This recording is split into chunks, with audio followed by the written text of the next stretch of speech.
다양한 분야의 이슈를 과학기자의 시각으로 집중 분석하는 사이언스 취재파의 시간입니다. 네, 스튜디오에 최소라 기자 나와 있습니다.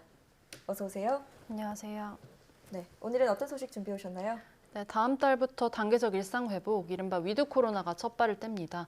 위드 코로나는 확진자 발생을 억제하는 데 힘쓰기보다는 사망을 방지하고 또 위중증 환자를 관리하는 데 집중하는 건데요. 네. 어떤 사람이 코로나19에 걸렸을 때 이 환자가 앞으로 중증으로 악화할 것인지 아닌지를 발생 초기에 미리 구분할 수 있는 기술이 국내에서 개발돼서 취재를 다녀왔습니다. 네. 위중증 환자 중심으로 관리를 한다면 이 감염자 중에서 누가 위중증 환자인지 또 그리고 앞으로 누가 증세가 심해질지를 미리 좀 알아볼 수 있는 기술이 중요할 텐데요.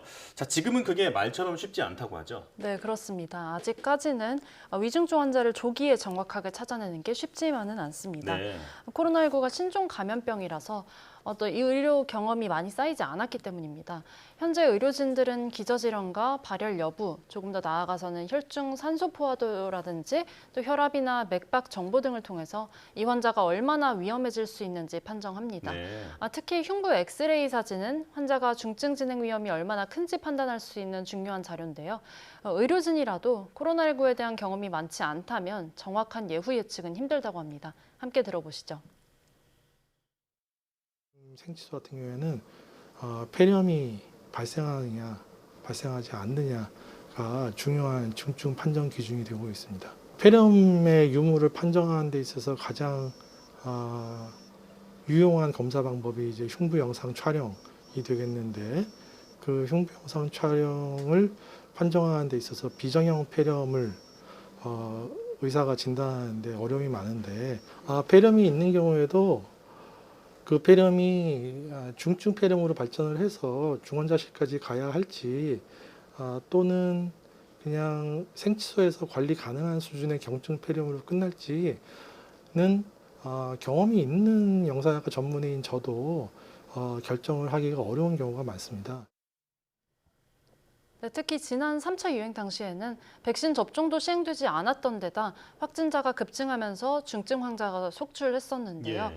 감염 직후에 증상이 없어서 자택이나 생활치료소에서 대기하다가 갑자기 상태가 나빠져서 병상으로 옮겨지지도 못하고 사망하는 사례가 속속 발생했습니다. 네. 환자의 위험도를 조기에 정확하게 예측하는 기술이 있었다면 이런 사례는 조금이나마 줄일 수 있었을 것으로 보입니다. 네. 네.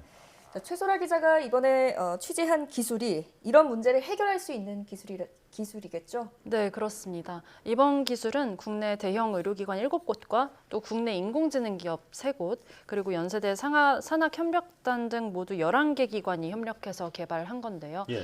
먼저 화면을 함께 보시겠습니다. 의료진이 컴퓨터 화면을 통해서 코로나19 환자의 정보를 입력하고 있는 겁니다. 네. 먼저 나이를 입력하고 또 발열 증상이 있는지와 호흡곤란이 나타났는지를 입력했는데요. 1초도 되지 않아서 인공지능이 이 환자가 미래의 중증 환자가 될 가능성이 높다고 알려줍니다. 예. 국내 병상 여력 등을 고려해서 당장 병상에 눕혀야 한다고도 제시했거든요. 네. 또 이것뿐만 아니라 사망 확률과 산소 호흡기 필요성, 또 집중 치료실에 들어가야 하는지 이런 것들도 보여줬습니다. 네. 인공지능은 환자의 흉부 엑스레이 사진을 병원 시스템으로부터 불러와서 입력 정보와 결합을 하고서 이런 판단을 내린 겁니다. 네. 기술 개발에 참여했던 연구진에게 직접 설명 들어보시겠습니다. 환자 수로 보면 약 3만 건 정도가 학습이 되었고, 한 환자당 여러 번 촬영과 그 임상 정보들이 모아졌기 때문에 실제 데이터 수는 훨씬 더 많다고 보셔도 됩니다. 저희가 기대했던 수준이 한 80% 이상 정도였는데 실제로는 90% 이상으로 굉장히 높게 나왔습니다. 특정 병원에서는 96% 정도로 높은 정확도로 예후 예측을 해서 이 가능성을 좀 보았다라고 볼 수 있습니다. 이 괄목할 만한 성과지만 정확도가 90% 이상이라면 그 반대로 오진 확률도 최대 10%가 될 수 있다라는 말이잖아요. 자, 그렇다면 이것 때문에 사망자가 나올 수도 있는 건데 이런 우려는 없습니까? 네, 기술을 개발한 연구진들도 이런 오진 우려에 대한 고민이 있다고 밝혔는데요. 네. 이번 인공지능이 의료진의 보조 수단으로 활용돼야 한다고 보고 있습니다. 네. 인공지능이 판정한 결과를 의료진이 최종적으로 다시 한번 본다든가 하는 방법인데요. 예. 그리고 의료진들 가운데서도 예후 예측의 정확도는 편차가 있습니다. 네. 숙련된 의료진은 코로나19 환자의 예후를 비교적 정확하게 예측하는 반면에 경험이 적은 의사는 정확도가 다소 떨어질 수도 있습니다. 이번 인공지능을 보조적으로 이용한다면 이런 편차를 또 줄일 수 있고 또 전체적인 정확도도 끌어올릴 수 있는데 도움이 될 것으로 보입니다. 네.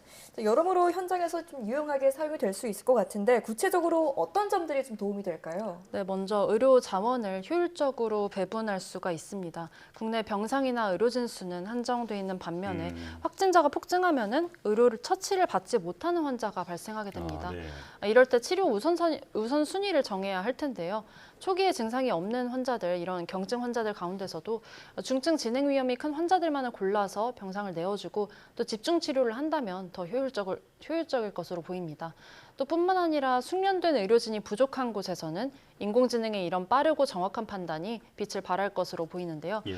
이런 전문의나 영상의학과 관련자가 상주하기 힘든 곳, 예컨대 응급실이라던가 생활치료소 혹은 의료진이 부족한 지역 등에서 인공지능이 환자 치료 방향을 제시해 줄 수도 있습니다. 네, 꼭 필요한 기술이 제때 개발됐다 이런 생각이 드는데 그렇다면 실제 현장에서는 언제쯤 상용화가 될 수 있나요? 네, 기술 정확도는 앞서 보신 것처럼 우수한 편으로 나왔지만 실제 현장에서 의료기기로 사용이 되려면은 식약처의 인허가가 필요합니다. 예. 연구진은 내년 인허가를 목표로 기술 검증을 거치고 있는데요. 네. 현재 삼성 서울병원과 일산병원 등에서 사용자 편의성 같은 것을 보고 또 외부 성능 평가 등도 진행하고 있습니다.